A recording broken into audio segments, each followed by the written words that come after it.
I thought Mom had lots of money saved, but turns out she didn't. I told you, right? I think we should make her leave. Why keep someone who doesn't have a job here? I've been living here for 3 months, and my son and his wife used up all my money. They treated me like I was just here to clean up after them. I got tired of it all, so I left quietly. Then my son called me, sounding really worried. Mom, what's happening? Tommy asked urgently on the phone. Right around that time, something I did became big news all over the United States. My name is Sarah, and I'm 70 years old. I lived in France for a while, but then I got sick and had to come back to the United States. My old apartment was gone, so I asked my son Tommy and his wife if I could stay with them for a bit. Tommy is my only son, and he's 44 years old, working in an office.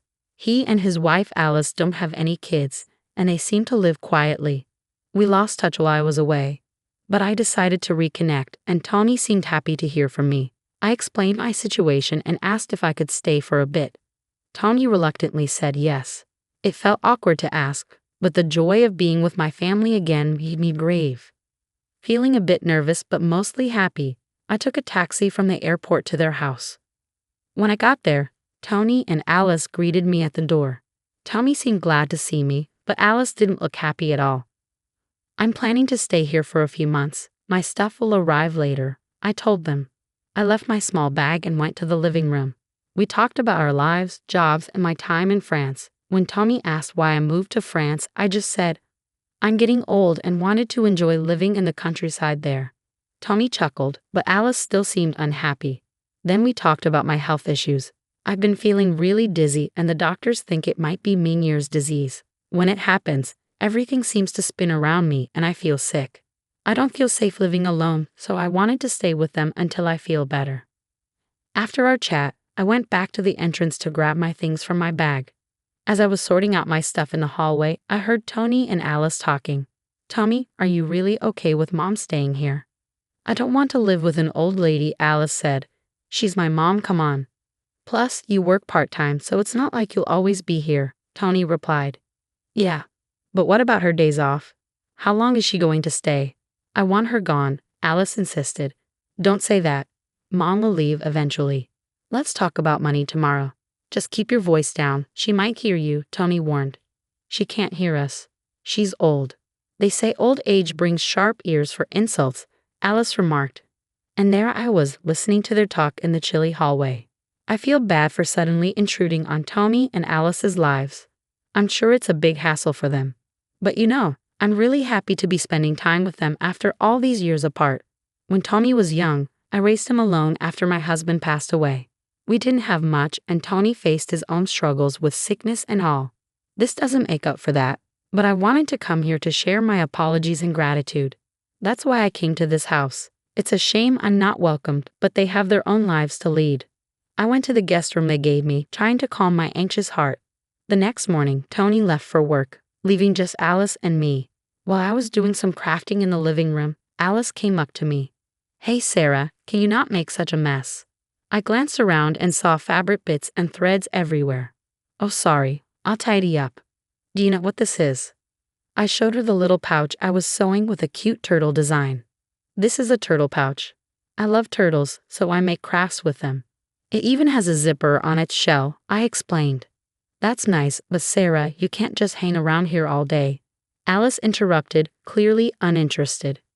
At least go somewhere else when I'm not working. You're getting in the way. But I get dizzy if I go out too much, I said. I'll drag you to the community center nearby. You can stay there during the day. I have things to do at home, Alice said firmly, without room for discussion. And also help with the chores while you're here. You're not just here to relax. It's the least you can do since we're letting you stay, she added, leaving me surprised. So I finally said, okay, and got up slowly. From then on, I found myself doing all the housework, even though I felt dizzy and achy. I took on the chores that Alice and Tommy seemed to expect me to do, almost like I was their housekeeper. I noticed that Alice was always glued to her phone, maybe neglecting the housework before I arrived. That evening, when Tommy came home, he approached me with a smile and asked, Mom, did you bring your bank card? I looked at him over my reading glasses, nodded, and got up. I took out my bank card from the little pouch I made and handed it to Tommy. He quickly checked it, and his expression changed. Wait, Mom, is this all the money you have saved? Do you have any other accounts? He asked, his face tightening. That's all I have. I don't need much at my age and I don't have any health problems, I said, smiling. But as the conversation went on, Tommy's expression grew darker. Wow, this isn't much money at all, not even $10,000. You said you were living well abroad, so I assumed. Tommy kept questioning me, asking if I had more money hidden away. When I said no, he sighed and seemed disappointed. Fine, I'll keep hold of this card for now. I'm doing you a favor by letting you stay here, so this is the least you can do. After Tony got my account details, he took my bank and debit cards and left the room.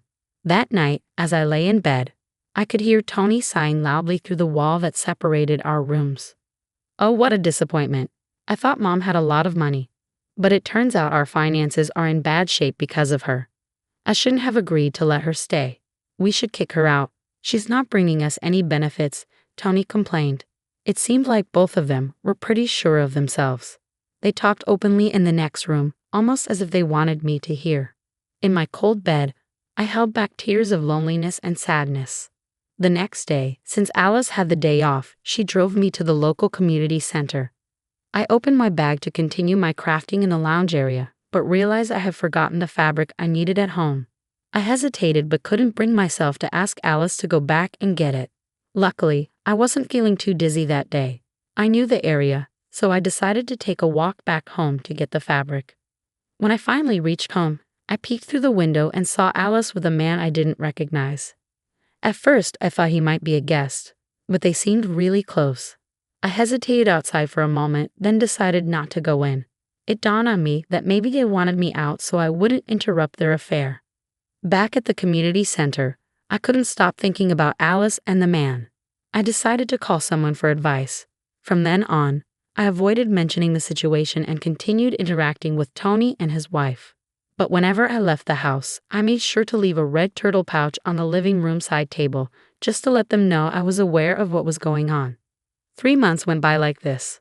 I had been staying with Tony's family for a while now, essentially becoming their household maid. Whenever I was at home, I had to do endless chores. And when Alice was around, I was sent off to the community center. Most of my savings had been drained by Tommy, who had a gambling addiction and spent a lot of his time on lotteries and slot machines. His obsession with money seemed to stem from the financial struggles he faced as a child. I tried to talk to him about it at first, but it always made him angry. After 3 months of this, I couldn't take it anymore. One night before a long weekend, I decided to do something I had been thinking about. Tommy, Alice, I want to thank you for letting me stay with you. Tommy, I know things were tough for you when you were young because we didn't have much money. I'm sorry for all the trouble I've caused, but I'm grateful. I took out a homemade turtle pouch from the table. It was green with a zipper on the shell. This is a token of my appreciation for both of you. I hope you'll accept it. To my surprise, neither Tony nor Alice showed any interest in my handmade gift. Mom, that's enough. Are we really out of money? Can't you think of some French account or something? Tony said. I've told you, we're out of money. Look, I put a lot of effort into making this. Can't you just accept it as a symbol of my love? Remember how happy you used to be when I would fill the shell with candy and a little pocket money? Tommy started getting more and more irritated. I'm not a kid anymore. I don't want something like this. Sarah, how much longer do you plan on depending on us? It's getting annoying, Tommy continued. Both Tony and his wife gave me a cold look. Desperate, I tried to remind Tommy. Do you remember Joe? He helped us out in our old apartment. What? I don't remember. Stop bringing up old stories. Are we done? Shocked into silence, I held onto the turtle pouch tightly, feeling the texture of the paper inside. The next day, Tony and his wife went on vacation, leaving me behind. After our conversation the night before, I had decided it was time for me to leave as well. So I quickly packed my bag with the help of an arranged carrier and sent it off to my home in France. I made sure to include the red turtle pouch in my carry-on bag. Before leaving, I left a simple note on the table thanking them and saying goodbye, and then I left the house where I had been staying for 3 months. Instead of going straight home to France, I stayed in a hotel in the US for a while. I had things to take care of, and I figured Tony and his wife would contact me eventually. Sure enough, about 2 weeks later, Tony called me. Mom, What's going on? That turtle pouch, it's yours, right? I could hear Tony's frustration over the phone. Ah, you noticed. I wasn't surprised when I saw the news on TV. Inside the turtle-shaped pouch that I had planned to give to Tony and his wife was a check for $1 million. It was my way of thanking them for all they had done for me and apologizing for any trouble I may have caused them in the past. Some people might think it's shallow to make amends with money, but I had been dreaming of the day when I could give it to them, saving up bit by bit over the course of 40 years. Before meeting Tony after a long time, I did some investigating and discovered that he was in debt. He had tried to pay off his gambling debts by gambling even more, only to find himself in even deeper trouble. Despite having a steady job, he was struggling. All I wanted was for him to clear his debts and leave peacefully, but when I offered to help, they refused to accept my gesture. It seemed like they had completely forgotten about the kindness they had shown to my family and me in the past. So I decided to divide the $1 million check into smaller sums and donate them to charities and welfare organizations across America. I put the donations in the same handmade turtle pouch and sent them anonymously. The turtle pouch became a sensation, making headlines and trending on social media.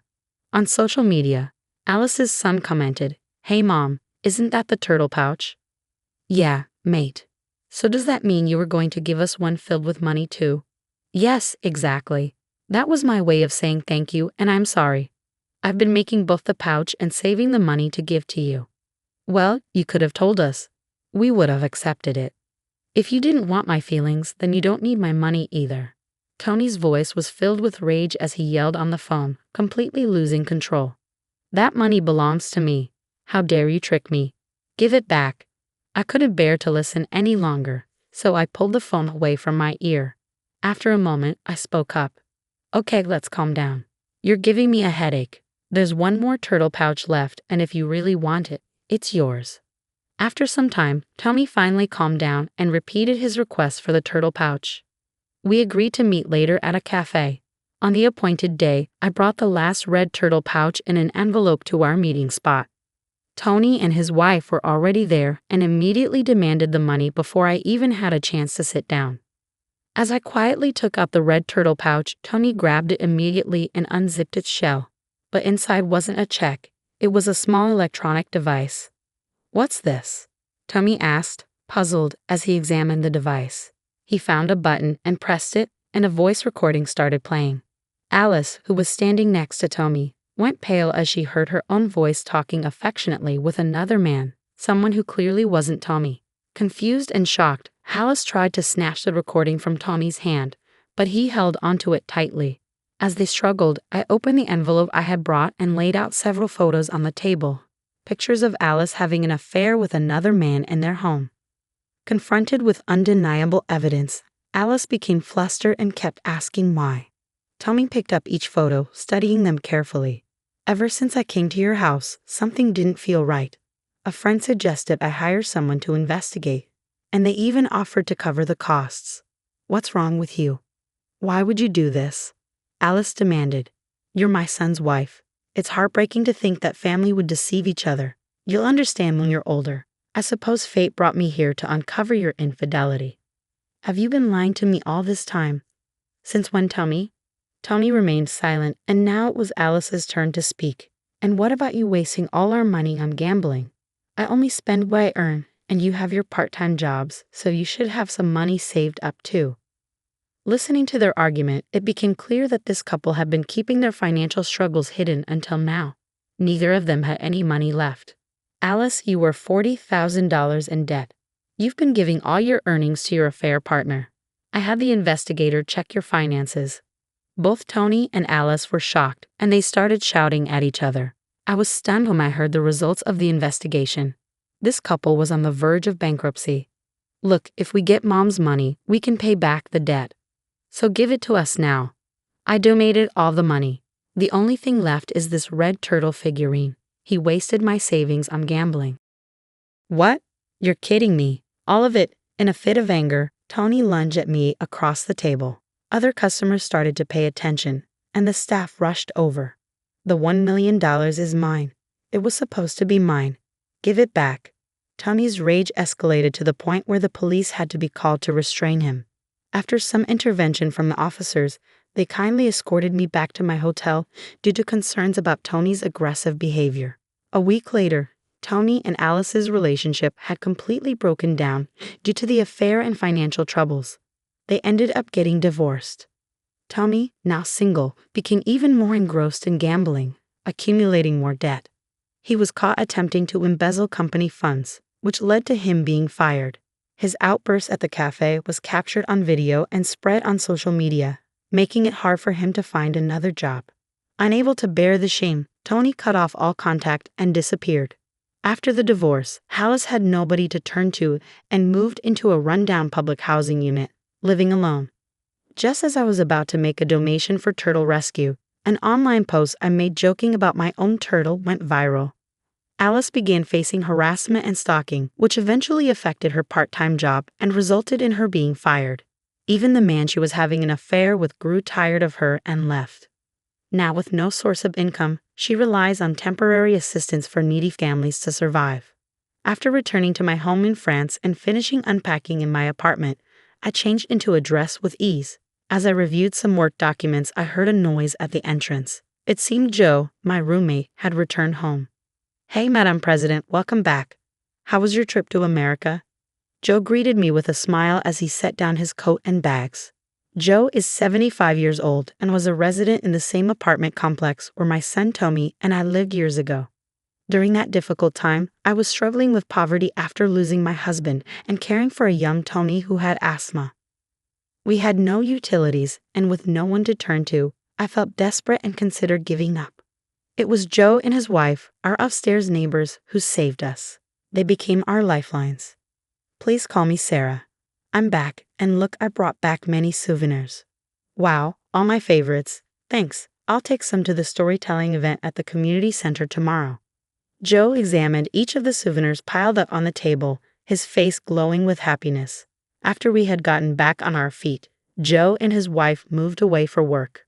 Years later, we ran into each other in the city, and I started helping with a support program for the needy that Joe had founded. By then, Joe's wife had passed away, and we became business and life partners. I've been leading the organization since Joe retired a few years ago.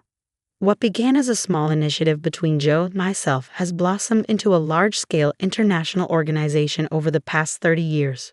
Currently, our main focus is on supporting single mothers and their children. A few years back, we relocated to France to study their advanced support systems. Although we've gained recognition in France, we're still relatively unknown in America. I'm planning to expand our activities there soon and wanted to spend some quality time with Tony and his family before they found out about my work. In the end, I couldn't make them understand how I felt, but that's their decision to make. Even if it was only for a brief moment, I was grateful to have had the opportunity to spend time together as a family. Now at the age of 70, I refuse to let my age define me. There's still so much I want and need to accomplish. As I straightened my back in my dress, I began to ponder the content of my upcoming international speech for tomorrow.